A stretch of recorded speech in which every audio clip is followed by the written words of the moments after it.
opportunity to score or shoot and the wear and tear you referenced, but I'm sure there's a lot of guys that love that opportunity. What have you sort of learned through your career, whether it's playing or coaching in different scenarios where you lose a star guy and you spin that into a positive for a lot of guys down the roster that will get that chance? Yeah, I mean, for Norm, with Kawhi being out, being a starter and scoring as efficient as he has all season has been good for him. And I guess in our situation now with, Norm being out, Jordan Miller getting an opportunity to play, which I think he's done a good job of, taking advantage of his minutes as well, and so, it's cliche, you say next man up mentality, but that's how we got to be, and that's who we are. And so every night, like I said, we step on the floor, we think we have an opportunity to win the game. Coach, you mentioned the improved rebounding numbers. The defense has been great for you guys. What other areas stands out where you guys have exceeded expectations in your mind as coach? I think wins. I think wins.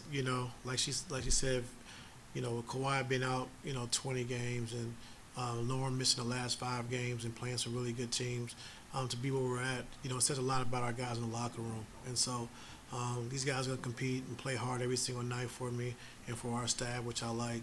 And our coach has done a great job just, keeping these guys positive, working every single day to get better.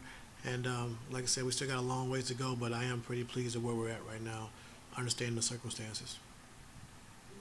T.O., being out on the road for this week, the holiday week and everything, like what kind of feedback have you gotten about how Kawhi's doing this week and his progress and possible return? Yeah, he's progressing well. He's being able to get on the court and do some things on the court, which is good for us.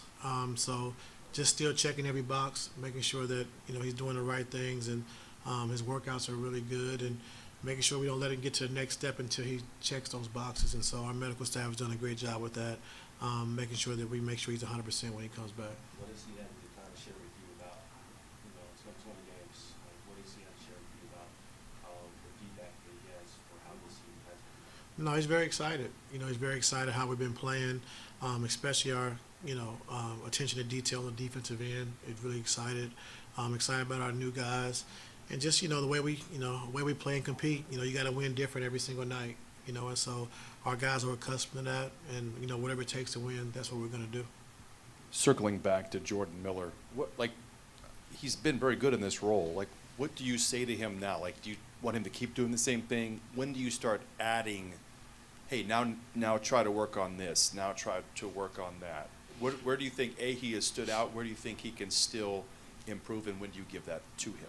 Yeah, I think it's going to be a little time down the road. I think as you got a young player who's getting his first chance to really play consistent minutes, just let him be himself, and then just, we want him to be aggressive because he can score the basketball.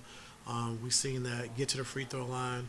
And just, the biggest thing and the biggest challenge is defensively, every single night being good defensively, be able to guard, understand our schemes, and then be able to rebound the basketball as well. But offensively, he's shown that he can score the basketball at all 3 levels.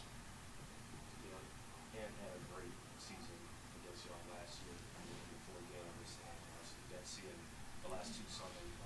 Why was he so successful last year in these matchups, and what challenges do you think you can present to him that weren't the case last year? Yeah, he's a great player, and I think, last year, coming back from 2 years ago, coming back from FIBA, I thought he really did a good job of just when he got blitzed, he didn't force it. He made all the right plays, all the right passes, made his teammates better, and which allowed him to have more space and more time to score the basketball, because if, you come out and teams are blitzing and you're not able to handle it well, they're going to keep the blitz on. But I think last year he made a conscious effort of making his teammates better, getting better with the blitzes, and that's why he was so successful. And he's a hell of a talent, and he does it on both ends. And so tonight, like I said, we got to make sure we pay attention to detail, make sure we're making him play in the crowd, not let him see seams and gaps to get to the basket, get to the free throw line, and we just got to be locked in and understand what we're trying to do.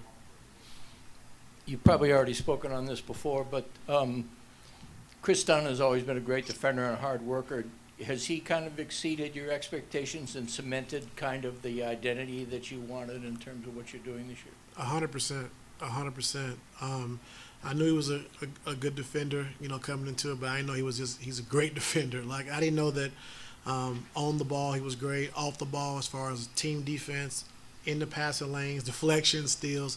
And usually you have one or the other, but he has like the all-around defensive mindset. And so what he's been able to do for our team, like you said, just having that intensity every single night, taking on that personality of him, you know, on the floor, just playing hard, competing every night.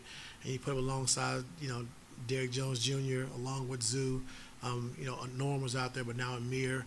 Like, it just raises the level of our intensity. And you can see that every single night he's on the floor. Yep.